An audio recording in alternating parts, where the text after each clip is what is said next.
For homework 5, part 2, we were to create a D flip-flop with a reset and enable. So here I've created an entity called defer. Here I have 4 inputs: D, clock, reset, and enable. And then I have 2 outputs, my Q and Q bar, which stated previously Q bar is equivalent to not Q. So here in my architecture, for the behavior of my design, I have a process which has the clock, reset, and enable in its sensitivity list. So here I'm saying if reset is equal to 1, then Q will automatically be set to 0 and not Q will be 1, no matter what D is. And if my clock is a rising edge, meaning if clock is equal to 1, then my enable signal also must be 1 in order for the circuit to respond. And here, like in my regular D flip-flop, D is going to follow Q. Otherwise, D won't follow Q, making this not D, which is equivalent to not Q. So here I've created a test bench for my D flip-flop with my enable and reset.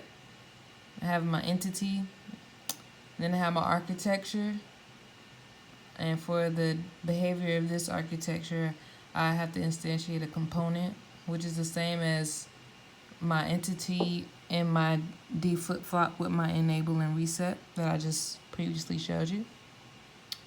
And then I have my inputs that are set equal to 0. So clock, D, reset, and enable will be set to 0.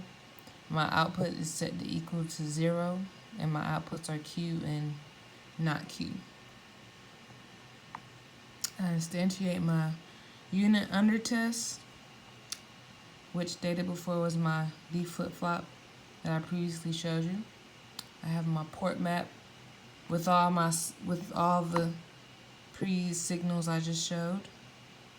And so here I have an enable equals 0 and enable equals 1. This is my enable process. Then I have a clock process where clock is equal to 0 or clock is equal to 1. And then I also have a reset process where reset is equal to 0 or reset is equal to 1. And then in my stimulus process is where D equals 1 or D equals 0. So here I have a waveform. And just to show you some case scenarios. So here my clock is at a rising edge. My enable is 1, so that means the circuit will respond. My D is a 0, but this time my reset is a 1. As stated before, if reset is 1, then Q will automatically be 0, and my not Q will be 1.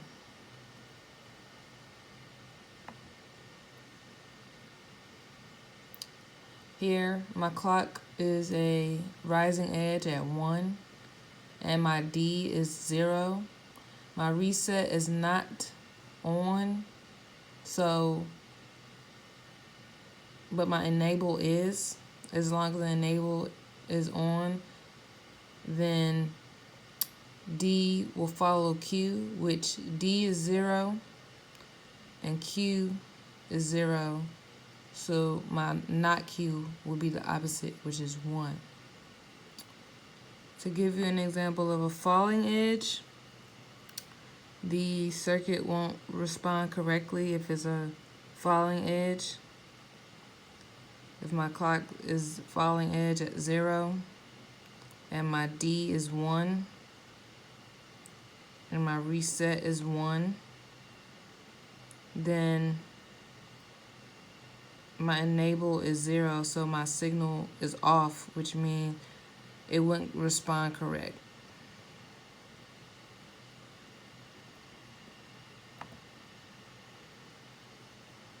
Here, I have another example where my clock is back on a rising edge at 1. My D is 1, and my enable is on, so the circuit will respond. But again, this time my reset is a 1, so Q will automatically be 0, and my not Q will be the opposite, which is a 1. And this is a simulation for my D flip-flop with my enable and reset.